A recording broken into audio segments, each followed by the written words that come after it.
திருநெல்வேலி மாவட்டத்தின் பல இடங்களில் வெள்ள நீர் வற்றியும் அடிப்படை தேவைகளான பால், குடிநீர் கிடைக்காமல் பொதுமக்கள் கடும் அவதிக்குள்ளாகியுள்ளனர். திருநெல்வேலியில் பெய்த கனமழையால் மாவட்டம் முழுவதும் வெள்ள நீர் சூழ்ந்தது. தற்போது பல இடங்களில் வெள்ளநீர் வற்றி காணப்படுகிறது.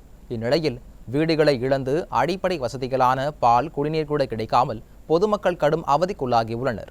மேலும் உடையார்பட்டி, இருதயநகர் உள்ளிட்ட பல்வேறு பகுதிகளில் உள்ள ஆவின் பாலகங்கள் திறக்கப்படாமல் உள்ளது. ஆகவே விடிய அரசு இது தொடர்பாக நடவடிக்கை எடுக்க வேண்டும் என கோரிக்கை விடுக்கப்பட்டுள்ளது. இப்படி ஊடலாம எங்களால இருக்க முடியாது ஐயா. ரொம்ப கஷ்டமான ஆளுக்கு அரசுல இருந்து கவர்மெண்ட்ல இருந்து ஏதாவது செஞ்சாங்களா உங்களுக்கு? இல்ல, ஒன்னும் இல்லையா, ஒன்னும் எங்களுக்கு செய்ய இல்லை.